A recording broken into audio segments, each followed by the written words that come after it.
with the history of Israel, which is defined as the Jewish state, you can define or deal with it within three historical contexts. Among the many abnormalities of the thing that we are dealing here with is the fact that in Israel there are two kinds of histories. There is Jewish history, and usually, by the way, two departments. A department of Jewish history and a department of what they call general history, which is everything but the Jewish history. For the Jews, the new history, the modern history, starts with the Enlightenment and with one of its consequences, which is the emancipation. So the first context by which we deal with the history of the state of Israel is within the context of Jewish history. Now, in the context of Jewish history, there are three, of many, but there are three very dominant solutions that the Jews gave. The first one is immigration.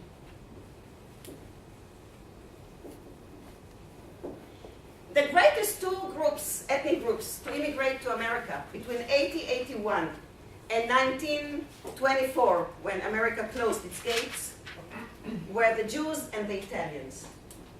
Over 3 million Jews immigrated to the United States of America. The second solution was what we call the Bund. Jews, by the thousands, by the 100,000s, joined the socialist movement. The third solution is, of course, which one? Zionism.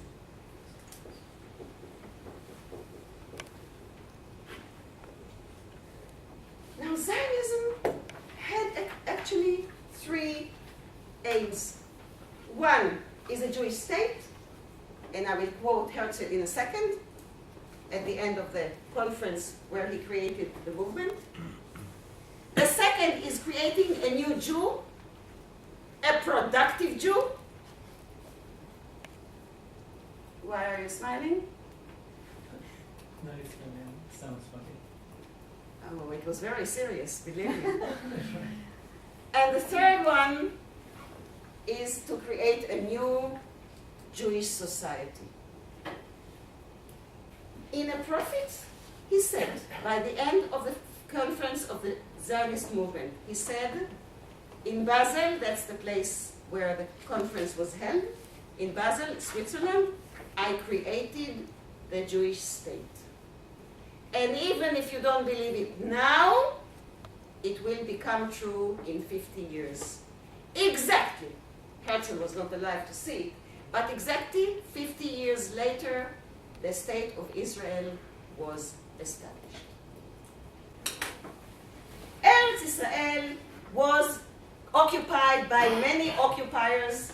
Each of them left its impact on the country. It was the Crusaders, it was the Muslims, it was the Ottomans, and then lately it was the British.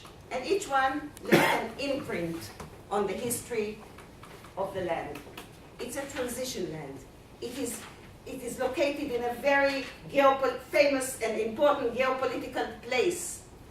And that's why each and every generation, somebody wanted to conquer it. And of course, it's the birthplace of the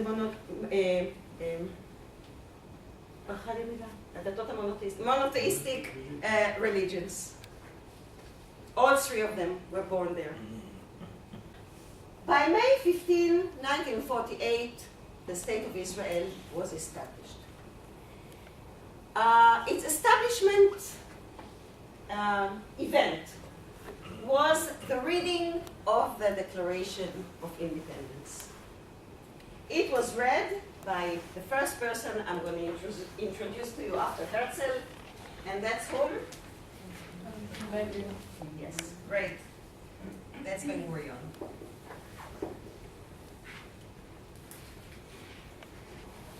And then we go from 1948 to 1952.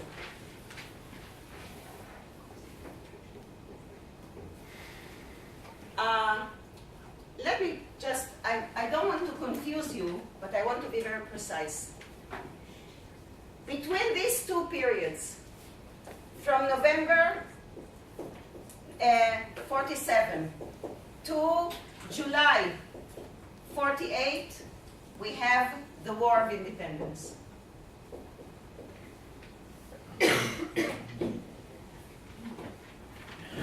This was a day after the partition resolution in the UN and ends up in the ceasefire settlements in July of 1949.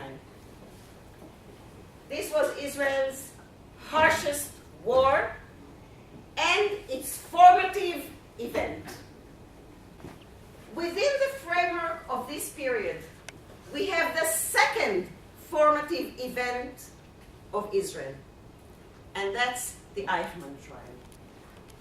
In 1967, two things have happened.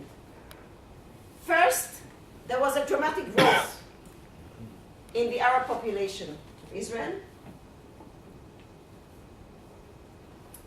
And the second, it brought back the historical argument about big Israel or small Israel. One of the results of the 1967 war was the 1973 war, Israel's second harshest war, which led, first of all, to the peace treaty with Egypt,